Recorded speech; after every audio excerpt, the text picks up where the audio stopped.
Okay, All right. are we ready? Yeah, absolutely. Okay. I'll count us in. Let's chat.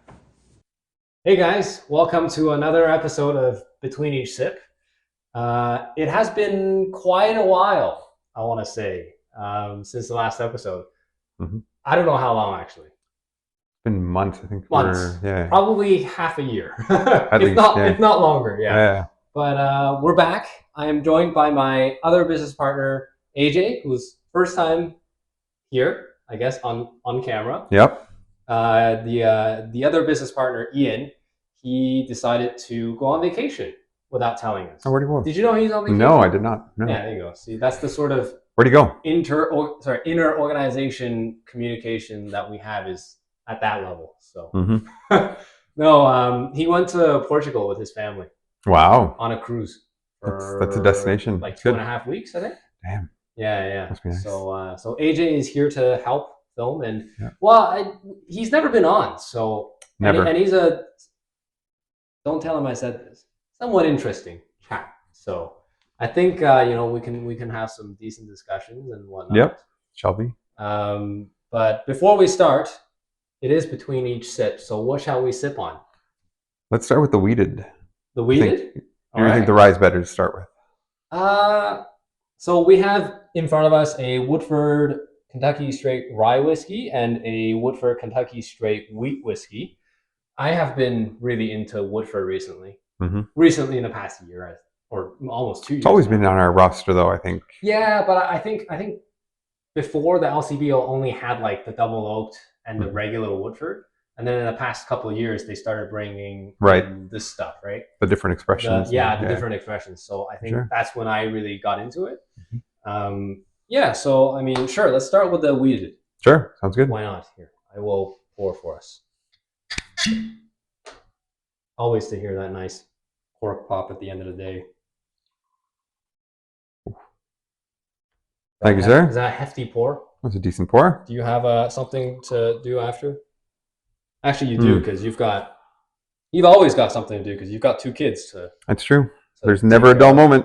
So, Actually, today we got, when I went to pick them up, the teacher was like, Aiden's being all sassy. So, oh, really? Yeah. So the teacher was like, Aiden's being all sassy. Oh. How old is Aiden now? 5? 5. Yeah.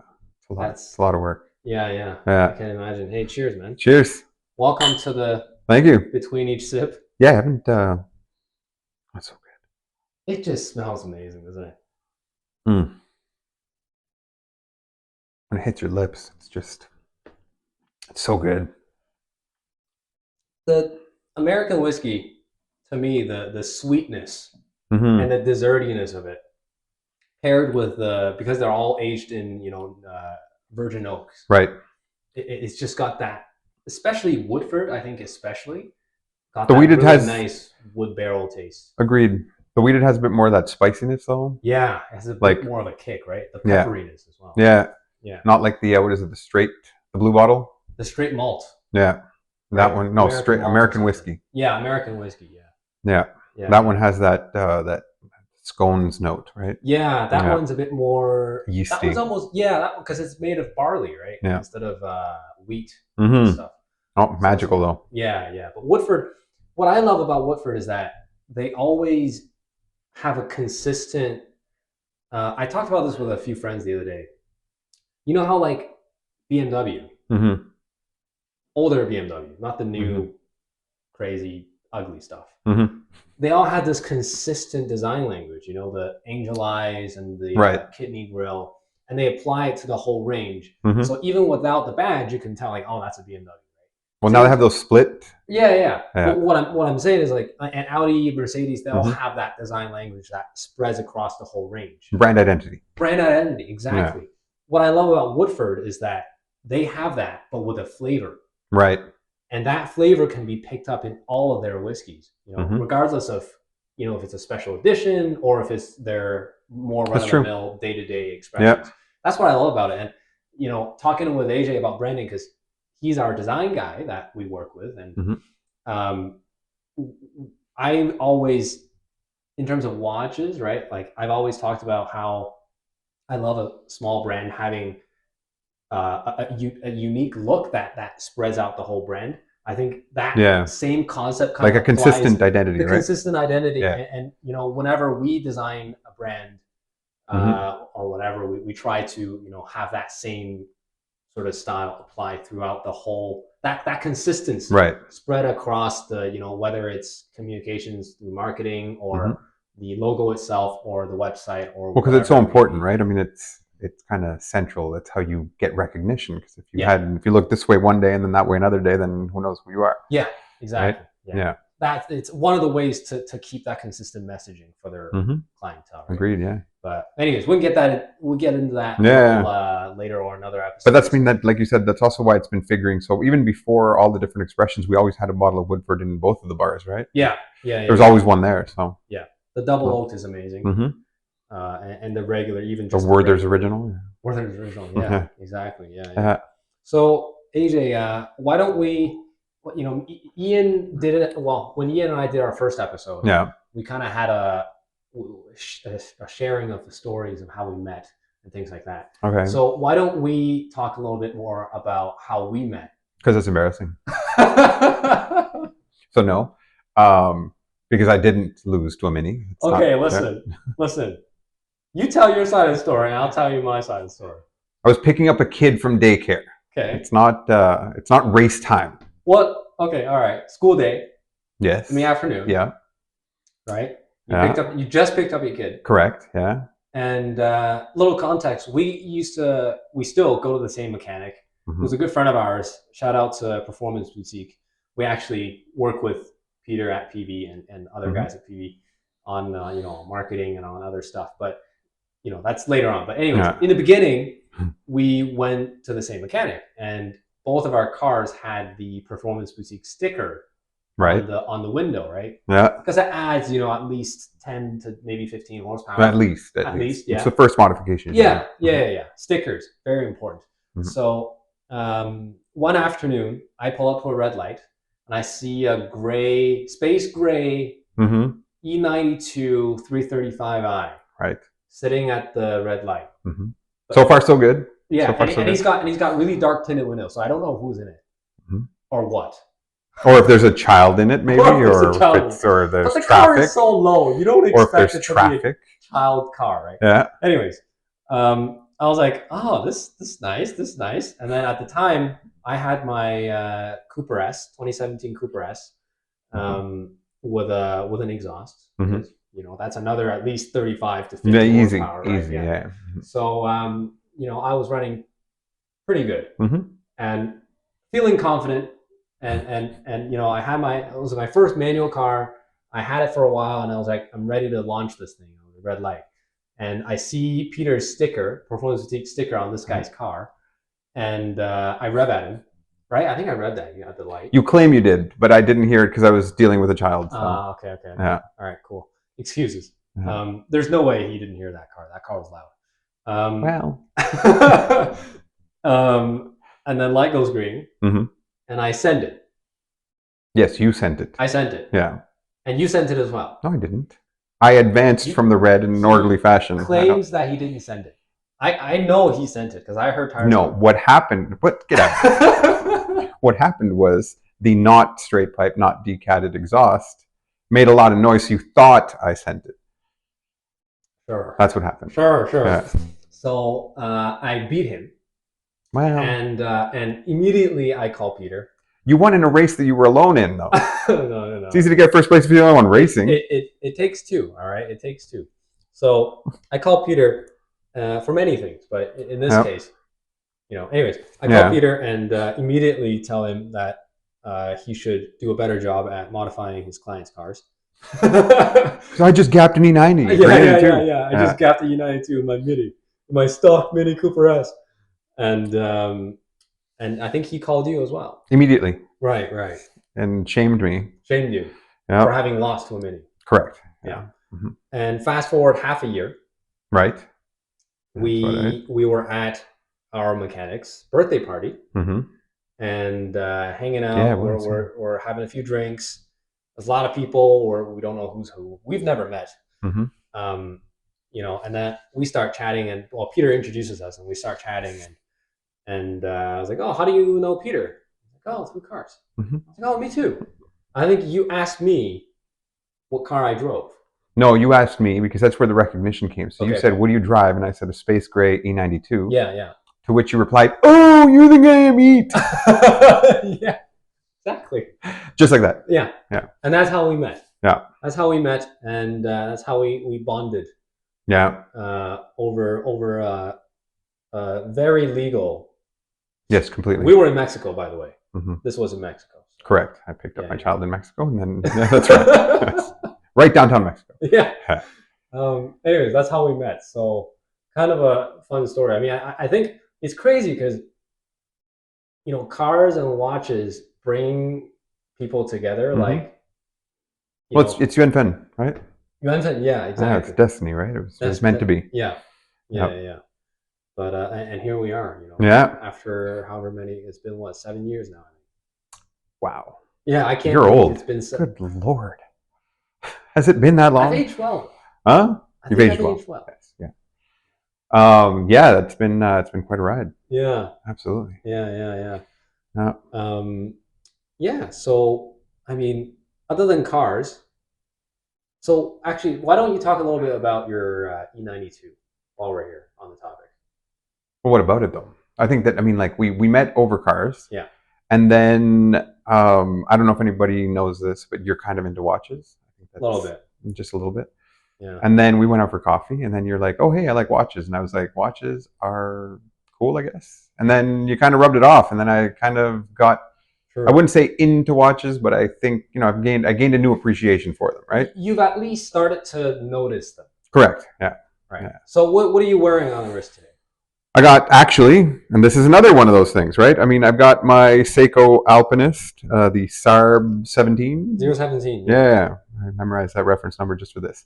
But no, this is actually the watch that you got me into buying. You brought it up to me and you said, you should get a watch. Yeah. And then it was either this or a Hamilton Open Heart, wasn't it? Or it was a Jazzmaster. That's it. Yeah. Hamilton Jazzmaster Open Heart. That was. I think this was a better call. That was off. Well, that was offered, and then you said, and then you saw this on. Was it Reddit or? No, it was Chrono 24, wasn't it? Chrono 24. I don't remember. Anyways, you saw it and you said, no, don't buy that, buy this. And so away I went, pulled the trigger, and got it. And happy I got it. It's been like the sort of, I don't want to say centerpiece of my collection because I don't really have a collection, but it's definitely the watch I like. Right? Yeah. This is kind of your go-to, and yeah, absolutely. Looking at it when you bought it, when we first got you this watch, it was pristine. Yeah. And now it's got all kinds of scratches. It doesn't have all kinds of scratches. I'll put some photos up. Yeah, I'm gonna put some. But I think it's cool though. It's nice. I have children, number one. Yeah. And life happens, and it has no significant battle scars, but it's got a couple little scuffs for sure. Nothing dented. No. But it's been lovingly worn. Sure. Which is absolutely. nice, I think, because why aren't you always going on about patina? Well, that's the thing, right? Yeah. Like if you one day pass your kid down that watch, and it's brand new out of the box, what's the point, right? That could he could just go and buy that watch, and it would be the same. Though you couldn't, though, right? Because they changed it, right? That's been discontinued. Yeah. But it'll be harder for him to buy it. But anyways, it's just not the same. No, it's just not the same. And our business partner Ian and our dear brother, who's not here. In Portugal. Because he's off in Portugal. Didn't even invite us. Suffering. God, terrible. I don't want to go. Portugal sucks. Yeah. No, it doesn't. It's probably amazing. It's probably amazing. Yeah. Yeah. But I got him a Speedmaster. 2 years ago, and he's worn it. I want to say a handful of times, and every time I'm like, bro, just wear the watch. Just put it on and beat it up. Right? It's a tool watch. Like just. People wore that shit to the moon, That's right. So just wear it. Don't be scared, What else did he get though? He has something else though, right? Yeah, he's got a Mito Baroncelli, honestly. What was that Mito dress watch? Did he not get a gold one? Is it not? Yeah, Mito? He got no. He got the Zenith. That's chronograph off of me. 2 years ago now, probably. Yeah. Funny enough, I think even though he has a Speedy now, he says the Zenith is still his favorite. Yeah. It's his special occasion watch, and whenever he wants to wear a nice watch, I still go grab the gold Zenith. Yeah, because he wore that to the meet we did, right? Like the RZE meet that we went to. Yeah. That was Zenith he was wearing, wasn't it? Wait, no, he was wearing the Speedy. Oh, was he? Okay. He was wearing the Speedy that day. Yeah. There's so many watches that Yeah. day. There was a lot of watches. Yeah. But yeah. Anyways, point is, wear your watch. I like that it's got some Absolutely. battle scars and Yeah. things like that, and I think it suits you quite well because the Alpinist, is a field watch. Mm-hmm. Field watch is really water resistant, and you being a doctor, Okay. entomologist, Mhm. right? Yeah. Entomology, that kind of suits you quite well. Absolutely, yeah. Yeah. Actually, that was the next one I wanted to get was just for the fact because I had field watch, but also because I like to travel and we'll be doing some traveling. I wanted to get a GMT of some sort. Oh. But I mean, that's also what just released? Bankroll. The Fortitude GMT from RZE. Yeah, that's what I was looking at actually. Yeah. Originally. Yeah. Yeah, that one's a good one because it's a quote unquote real GMT. As opposed to. So it's a thing called. Sorry, that's my kettle. Oh. I forgot to turn it off. Nice. Because we're professionals here and. Don't mess around. Yeah. The production quality is really high. Anyways, there's a thing called a flyer GMT and a collar GMT. Okay. A collar GMT is where you can adjust the GMT hand with the crown. Okay. Whereas the flyer GMT is when you land at a destination. Move your bezel, right? No, you use the crown to move your hour hand. So you could quickly adjust how many hours before or after when you landed. Oh, I thought that. Okay, yeah, but so then. for example, we're in Eastern Standard Time. If we go to LA, we would use that the flyer GMT to turn it back 3 hours. Okay. And the GMT hand would follow it. I see. Okay. Yeah. So, anyways, it's kind of a nerdy thing, and people are. Well, I mean, that's shows how much I know about GMTs. Yeah. But you should. Really, I thought you moved the bezel to the hour marker, and so you always knew that the offset was whatever. No, you use the. Well, some GMTs have the bezel. But, okay. The Fortitude specifically has a GMT hand. A GMT hand. Okay. And the new movement from Miyota to account for the second time zone, which is really nice. Actually, it's a really nice watch. That's interesting. But shout out to Hui and RZE. Yeah. We should really get him on this podcast. I agree. That would be nice. Yeah. Yeah. I'm kind of sad that we didn't do it when he was here. I mean, when he was here, it was very whirlwind though. You were in Toronto, then you were here, and then we had drinks, and then he left. I think the drinks was really what killed. I think so that night when we did the RZE event, the event started at I want to say like 7 or 8. Yep. Ended at 10, and then. Well, there was like 5, 6 of us that moved to here. Yeah. Afterwards, and there were more watches that were brought, and more whiskeys that were brought. Folded knives and things like. I don't know if you. I don't actually. That night is a bit of a blur because we had. I only had one drink, right? Because I had to go home. So. You had to go home early. Okay, so I didn't though. We had lots of drinks. Yeah. But by early, I meant not at a very unreasonable time. Like Stephen and Andrew left at 4:30, I think. Yeah, no, I didn't leave that in the morning. So I left at about 1:30, I think. Yeah. So it got quite late, which is also probably why we didn't do an episode because we were so hungover the next day. But anyways, he'll be back down, sure. I'm sure he will. Yeah. I'm sure he'll be back down, and we'll do an episode with him then to talk a bit more about that. For sure, yeah. And actually, while we're on the topic, do you remember when I did an event with Atelier Wen last year in November? Yep. When Robin was here with Atelier Wen, I filmed a little video with him as well. Oh, yeah? Yeah. Cool. Unreleased yet, because we talked about a certain watch that's coming out. Okay. That's not out yet. Yeah, there's an unreleased Perception that's coming out. And I don't know if I should be teasing all this much, but anyways, it'll be out. And when it's out, I will release that episode and we will talk. You'll hear from me and Robin a little bit. But that's really cool. I love these events, man. I think seeing them they're great, and it's a way to reach out. I mean, I've heard of RZE only through you, but it was really good to put a name, put that face to the actual brand. I think that was really cool. Mm-hmm. Yeah. and then the outreach and just, you know, the engagement that he had with the people here. And also he's really cool. So Yeah. meshed really well. Yeah. Yeah. A lot of fun. It really helps to see whoever is behind the brand to personally come and introduce you to their designs, because it's different. You should invite Mr. Rolex. Mr. Rolex. I don't know, whoever's behind the brand. Just be like, God. to our podcast. Come over and have a chat. Yeah, because Rolex will come and chat about us. Chat about Rolex here. Yep. Yeah. Just come on, have a seat at the table. We'll pour some Woodford and we'll chat about Rolex. Yeah. Oh man, I don't think I know enough about Rolex to chat with them, to be honest. I do have a good friend of mine. His name is Constant. He's he's one of the guys at Revolution Watches, and he loves vintage Rolex. Okay. So, you know, we bonded over a lot of vintage stuff before, and I think he would be a good guy to talk. Yeah. Vintage Rolex. We'll talk about your Air King. Yeah. Yeah, the Air King. He just got an Air King, actually. He just got a vintage Air King, but an Explorer dial. What's that?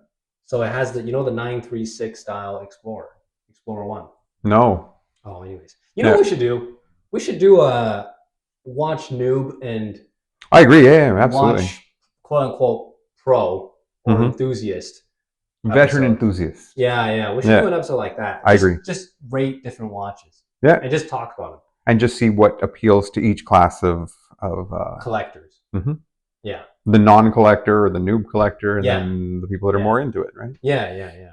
That would be an interesting episode. Yeah. I definitely want an Invicta. That's okay, so you know too much already. Is what you're saying is you know too much already.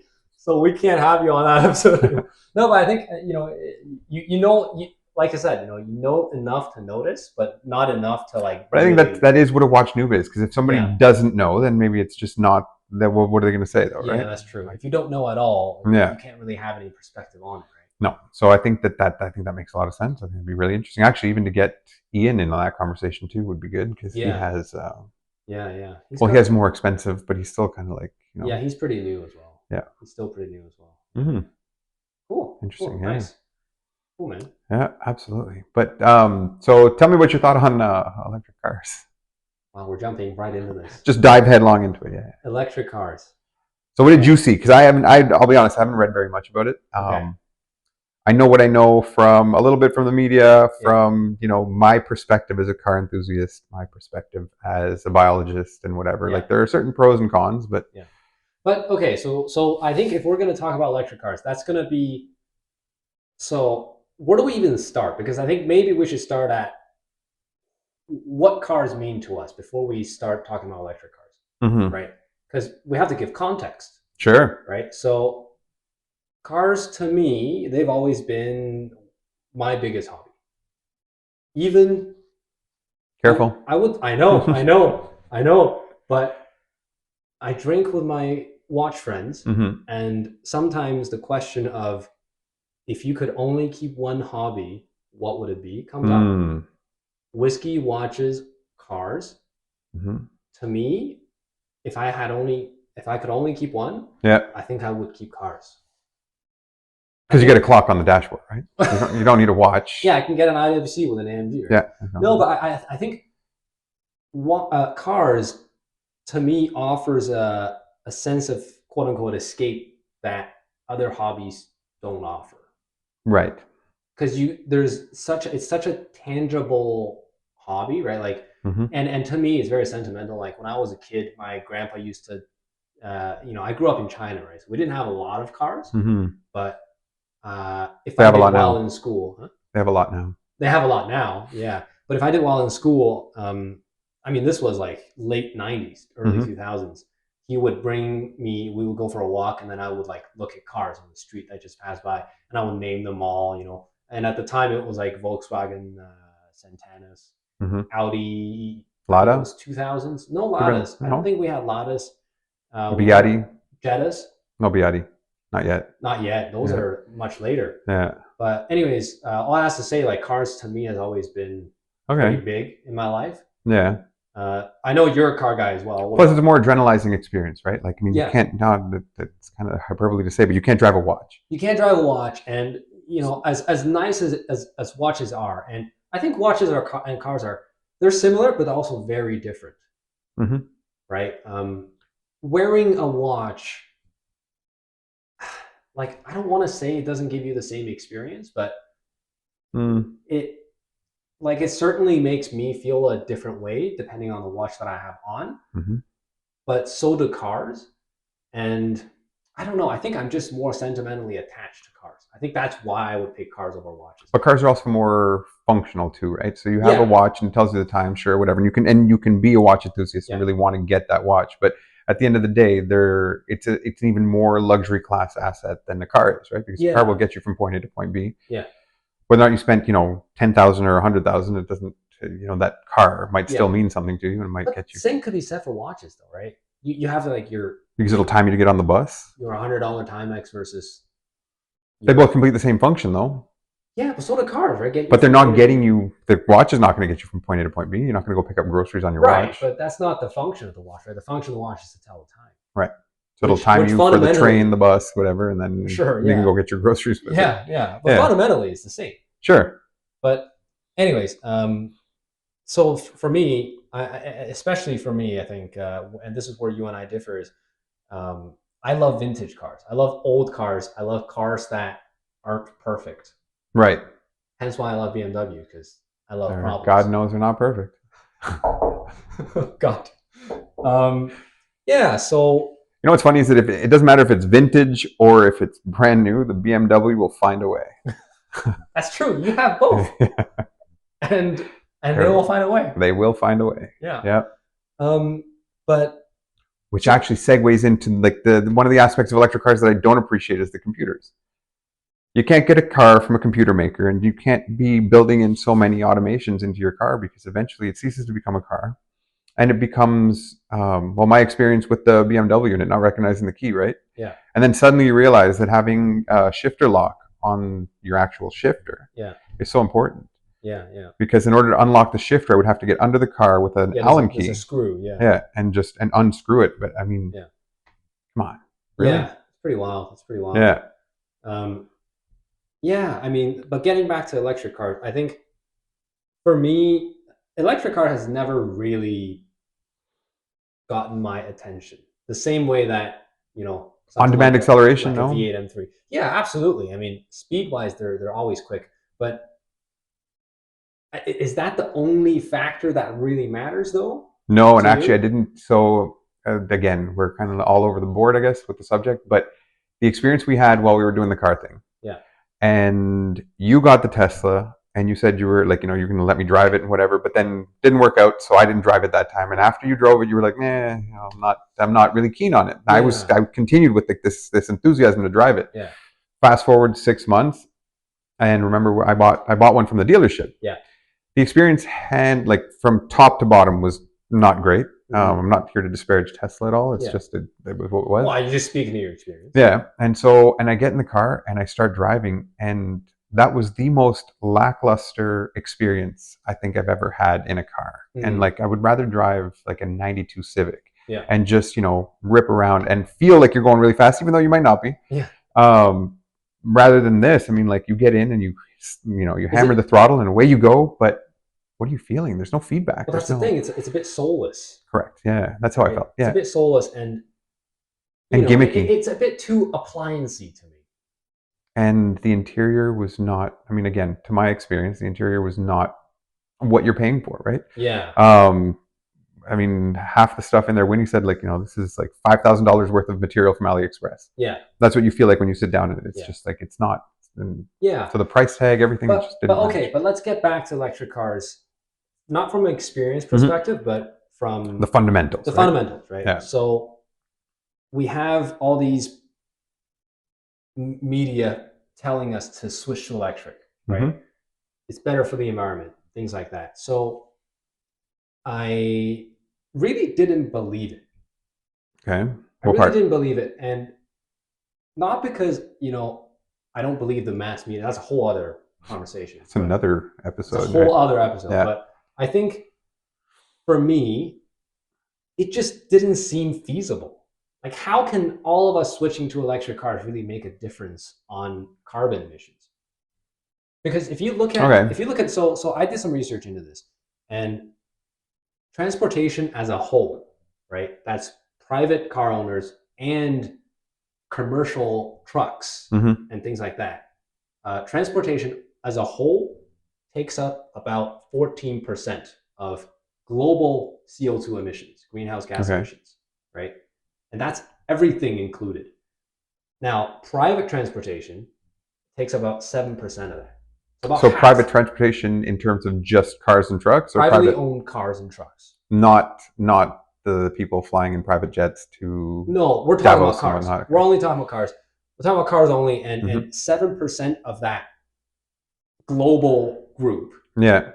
is owned by private citizens like you and I, Okay. right? So now the government is telling us to switch to electric. Okay, Right. fine. But if you look at it, if you step back and look at it from a grand scheme of things, you're telling me if everybody in this world switched to electric cars Mm-hmm. and everybody were charging them using renewable energy, not Right. not electricity gotten from burning fossil fuels, Mm-hmm. we would only save 7% of CO2 emissions. Is that really worth looking at, like from a production point of view, Right. from an infrastructure point of view, right? Those things all have to be in place for us to save that 7%. And for those things to be in place, how much carbon emissions are we going to have to output to get there? Well, and even actually, you can take that a step further. And I might be wrong about this, so I'm not putting my hand on a Bible over this, but you're front loading all your carbon emissions because in order to make this electric car, you need to have trucks and mining and refining, and then eventually, and there's a lot of petroleum products in there. I mean, like there's a lot of plastic in those cars. That has Absolutely. a cost, right? Absolutely. So you're kind of front loading your carbon emissions. Yes, you yourself as a private citizen might not be emitting, but and I read a figure somewhere, and I can't quote it right now, but Okay. to the fact that you're front loading X amount of carbon, which would last you, the average citizen, over the life of the car about 10 years. Mm-hmm. Now, the average life expectancy of these EVs is around, magic number, 10 years. So you front loaded all your carbon emissions, and now you're not emitting throughout the life of the car. Yeah. But then you have to replace it. Yeah, and now there's another exactly. 10 years of carbon that you're going to pre-buy and then not emit for another 10 years, right? Yeah, that's the thing. I don't think technology is there at the moment to dispose of these cars. And and that's not even speaking of disposal, right? Of course, but that's a major issue with cars, right? Yeah. If you look at insurance data, electric cars gets totaled a lot easier than gasoline cars just because of the way that they're built. Right. If you damage the frame slightly, well, you've gotten into the battery cells. Okay? To replace the battery cells, what are we at here, right? Mm-hmm. So it just... And the minute that lithium touches oxygen, it bursts into flames. Yeah. So it just doesn't make sense to me. Yeah. And you spoke to it, the infrastructure. Yeah. Sorry, the infrastructure development, right? Like if we want to drive from here to, say, Toronto, do I have to stop halfway along the way? Yeah. And recharge, and again, where's that energy coming from? I mean, am I getting it from renewable? Am I getting it from where? Right. So let's go on from that point. Right? Yeah. If we look at the U.S., because the U.S. keeps good records of CO2 emissions. Okay. 60% of CO2 emissions from the states annually as a country comes from burning fossil fuels, from the energy sector. Okay. To produce electricity. Right. How ironic is that? It's like having a generator in the back of your Tesla, right? That doesn't make any sense to me, right?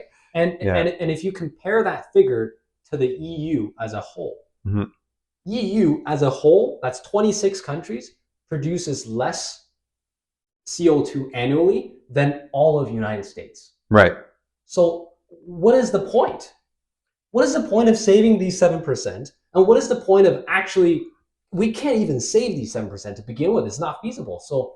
Well, the thing is, are we actually saving it? If we're spending it, we are not spending it. Let's say Canada buys it, and we are not the ones consuming that CO2, but we're saying, okay, well, it's okay because we're going to buy an EV, but that EV cost X amount of CO2 to produce, but we didn't produce it. Yeah. Somebody like the mining in Africa, the production company in China, everybody, though they produce it, but that's not our problem, right? So that's the thing. I just think we're a little immature in the timeline of getting to know EVs, developing new batteries, and building the infrastructure to really come out and say, oh, EVs are the future. I just don't think that's the case. And I think Toyota CEO, Mr. Toyota himself, Hmm. has said, he only thinks once this hype dies down, he thinks maybe 30% of private automotive industry will be consisted of EVs. electric vehicles. Well, Mercedes AMG, they went full on into it, right? They Yeah, said well, they went they're. hybrid. They went Didn't they hybrid. vow to not have a fuel Jaguar did. car? Jaguar went full Not EV. Mercedes? Not Mercedes. Jaguar went And full BMW went EV. the other way though. They just BMW, turned their back on EV, right? They said they wouldn't be producing any more. I don't know. I think I read that too Honestly, I somewhere. haven't kept up with Okay. BMW because that brand just disappoints me every time I look at it. Says the wagon in your garage. Yeah, but the wagon in my garage is 14 years old now. Yeah. How crazy is that? That is insane to me. It's a vintage car now. It is. It is pretty much a vintage car. But, anyways, yeah, I mean, there's a lot to be said about the EV topic, and I think maybe we can talk about that as a whole. So from a biology point of view, though, like I think that reduction is never a bad thing. Whether I reduce 1% or 2% or 7%, I think it's our responsibility to not produce more than we should. But that being said, I mean, like we removed single-use plastics from the Canadian market. They're coming back, Yeah, right? Because it's not working. Because in exchange for a plastic bag at the grocery store, we were now paying 30 cents, and people were just coming in and paying the 30 cents. Yeah. So now you're overproducing these bags. And what is it? The other things. Oh, also the fact that we can't use plastic straws or forks or anything. But there's 5 billion cups produced every day, and they all have a little plastic lid on them, and they're lined with plastic. And there's that little Starbucks thing that keeps your coffee from coming out. Yeah. Those are even worse than a straw because at least straw has a function. These are a luxury, really. Yeah. Don't spill your coffee. Yeah. Right. Yeah, but I think the overall theme here, what we're talking about, is the idea, the message is good. Mm-hmm. Correct. Yeah. Cut down on CO2 emissions. Absolutely. We all cut down on your impact. Forget about CO2 for a second. Sure. We'll just say cut down on impact. Sure. But is EV the right place to start? Right. I am not sure about that. I'm not keen on it either. And the experience, not only from an enthusiast perspective, but also from just a scientific, objective standpoint. This doesn't make sense, in my opinion. Yeah. From what I've read. I would tend to agree. I also think that if you want to make something more appealing to the mass market, the price tag isn't there either. You can't replace all fuel cars here. And then tell me that spending $73,000 on a Model 3 is going to be feasible for like a large percent of the population, right? Yeah. With inflation going up so high, like sure, the free gas perspective is nice. But even still, is it free? But you're still paying for it. Well, that's the thing, right? First of all, is it free? Yeah. You're paying it through your car, really, the higher cost of the car. But I mean, even the energy cost. The only person who had it free from my experience with you was the guy in the place where we bought the Tesla. Yeah, because he had solar panels. Solar panels, yeah. And so he was getting his fueling for his car for free, but otherwise, I mean, you're still paying for it. Yeah. It's not. But yes, it's not as expensive, but right. But even him, he's producing the energy for free. But how much did it cost him to put in that setup? Oh, right, because you're always all of these things. It's like you're front loading your expense, right? Yeah. So I'm not going to spend on gas, but I'm going to spend a big ticket on my car. Yeah. So the only place I see a benefit to EVs, at least as far as what I've read, is in repairs. Yeah. So over the life of your car, you will have to repair less things and at a lesser cost than in fuel cars, right? Or rather, fossil fuel cars. But that's the thing. I don't know if we're long enough into EV ownership / production to really know that figure, because we have, like, in the sense of internal combustion engines, we have 100 years of experience to lean on, right? But with EVs, we have 15, maybe 20. But you can still say that over 10 years, right? Yeah, but 15. So in those 15 years, the average consumer of an EV car would have replaced this car now once. Yeah. Right? So they'd have some data, at least to be able to say, like, look, over the 10-year span, I didn't spend. Yeah. No, absolutely. Because there's far less brake jobs on EVs. Sure. Apparently the Tesla rims get scuffed up something fierce because they stick out from the tire, but that's something else. Yeah, that's a design issue. That's a Tesla problem. Yeah. I did see a Rivian the other day. That was pretty cool. I did as well. Yeah. Rivians are cool. Yeah. I mean, I think we're on the right track, perhaps, but the bottom line for me is I don't think we should bank on EVs to save our environment. I think there should be continued development for internal combustion engines to make our cars more efficient. Decat, straight pipe. Exactly, downpipe tune, all everything, that sort of stuff. To match the EVs, of course. Right. Well, we gotta offset that output, right? Exactly. If you're producing less, I need to produce more. Yeah, right? exactly. So, anyways, that's kind of our take on it, right? Like, I think EVs, that'll be a continued discussion, but maybe for today, we will cap it there, cap it at that. Okay. Let's bring this back a little later and kind of go from there. Agreed. Yeah. Yeah. Well, I hope you had a good time. I've had a great time on the podcast. Yeah, absolutely. Let's do this again. We should definitely do this again. Yeah. And we can continue this because the chat, I think, there's some other points to take absolutely. on here. There's a ton of other points, and we still have this to try. So why don't we move this on to the next episode? And thank you for listening. Thank you for tuning in. And if you have any questions or any suggestions, the things that we should talk about, please do comment and let us know. And we are a very small channel at this point, so we'll talk about anything really. So give us your ideas, and hopefully we can discuss it here. Absolutely, yeah. Cheers. Cheers. Thank you very much. Have a great day, guys.